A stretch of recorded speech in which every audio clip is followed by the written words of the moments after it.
پہلے سمجھیے وہ اتنا خطرناک دشمن ہے، وہ ہمیں دیکھ سکتا ہے، ہم اسے نہیں دیکھ سکتے.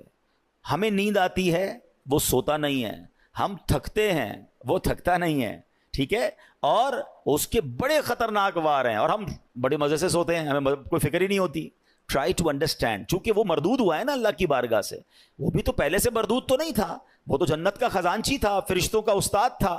اب اس کی ڈیزائر یہ ہے، وہ یہ چاہتا ہے کہ اگر میں نے جہنم میں جانا ہے تو میں نے باقی مسلمانوں کو بھی لے کے جانا ہے، تو وہ اپنے وار کر رہا ہوتا ہے. اب ذرا اس کے میں آپ کو کیٹیگری بتاتا ہوں کہ وہ مردود کتنا ہے، کتنا شاطر ہے، کتنا مکار ہے، اور وہ چاہتا کیا ہے. سب سے پہلے شیطان یہ چاہتا ہے کہ میں کسی طرح مسلمان سے کوئی بڑے بڑے کبیرہ گناہ کرواؤں، شراب پلوا دوں، بدکاری کروا دوں، قتل کروا دوں، کوئی بہت بڑا اس سے گناہ کرواؤں. اب جب وہ شیطان دیکھتا ہے نا کہ یار یہ بندہ قتل تو نہیں کرے گا، یہ شراب تو نہیں پیے گا، تو نمازی آدمی ہے، اب وہ کیا کرے گا؟ جب اس نے دیکھا کہ بڑے بڑے گناہ نہیں کر رہا، تو پھر میں اس کی کسی طرح عبادتیں چھڑوا دوں، اس کو نماز چھڑوا دوں، اس کو روزہ چھڑوا دوں. اب شیطان دیکھتا ہے نہیں، نماز بھی نہیں چھوڑ رہا، نمازیں بھی پڑھ رہا ہے، روزے بھی رکھ رہا ہے، یہ مایوس نہیں ہوتا.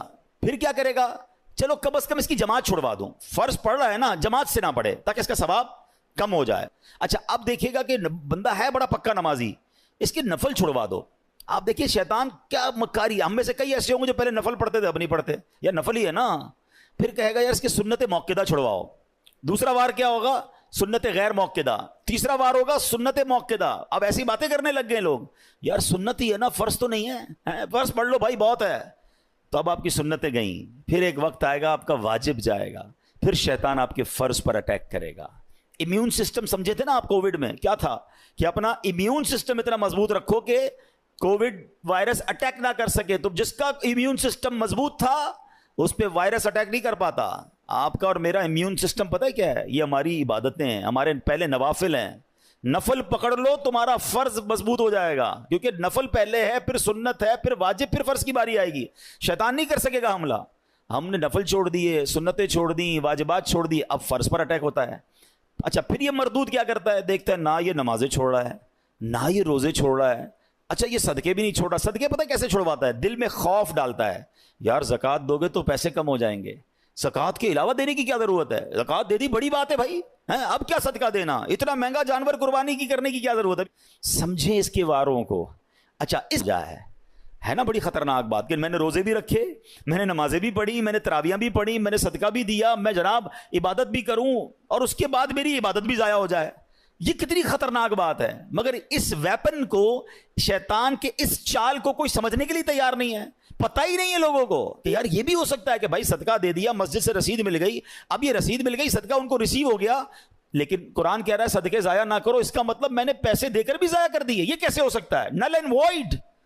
بلکہ میں آپ کو اس سے خطرناک بات بتا رہا ہوں. یہ جو ریاکاری ہے نا، انگریزی میں کہتے ہیں اس کو آسٹنٹیشن، دکھلاوا. یہ اتنی بری بیماری ہے جو صرف صدقہ یا آپ کی نیکی ضائع نہیں کرتا، بلکہ اس نیکی کو گناہ بنا دیتا ہے، اللہ کی ناراضی بنا دیتا ہے. چلیں بھائی اللہ نہ کرے کوئی نیکی کی اور ضائع ہو گئی، نقصان ہے، مگر وہی نیکی گناہ بن جائے، میں تو مارا گیا نا، کتنا بڑا لاس ہو گیا. Try to understand. یہ سمجھنا ہوگا مجھے اور آپ کو کہ ریاکاری ہے کیا.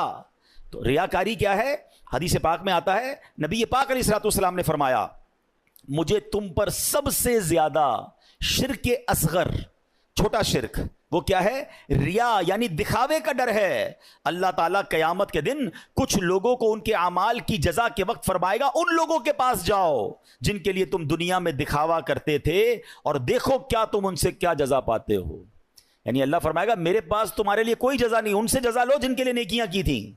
اب کیا ہو رہا ہے؟ نماز پڑھی سب کو بتانا ہے، روزے رکھے سب کو بتانا ہے، قرآن پڑھا سب کو بتانا ہے، حج پہ گئے سب کو بتانا ہے. وہ نیکیاں جو نارملی انسان اکیلے میں کرتا ہے، مگر وہ بھی بتانی ہیں. وہ پہلے سنتے تھے نا نیکی کر دریا میں ڈال، اب نیکی کر فیس بک پہ ڈال، نیکی کر سوشل میڈیا پہ ڈال. ابھی پچھلے دنوں سیلاب آیا تھا تو کووڈ کے معاملات آئے تھے، کئی لوگ ماشاءاللہ صدقہ خیرات دینے گئے، اچھی بات ہے، یہ بڑی نیکی ہے. مگر آپ نے تماشے بھی دیکھے ہوں گے کہ ایک ایک آٹے کے بورے پر 5 بندے کھڑے ہو کر اس غریب کے ساتھ سیلفی کھنچوا رہے ہیں. اب بتاؤ نا اس غریب کی غربت کا اور کتنا مذاق اڑانا ہے. قرآن کہہ رہا ہے اے ایمان والو، احسان جتا کر، تکلیف پہنچا کر صدقے ضائع نہ کرنا.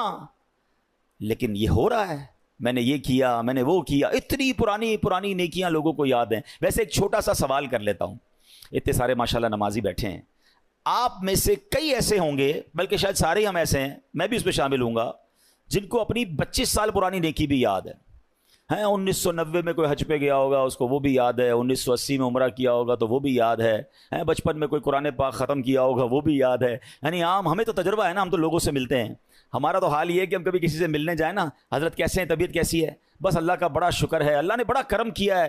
میں 1995 پہ حج پہ بھی گیا تھا تو 2000 میں بھی حج کی سعادت ملی، اور 2015 سے تو ہر سال عمرے پہ جا رہا ہوں، اللہ نے بڑا کرم کیا ہے۔ رجب شعبان رمضان کے ہم روزے بھی رکھتے ہیں، الحمدللہ تہجد کی بھی عادت ہے۔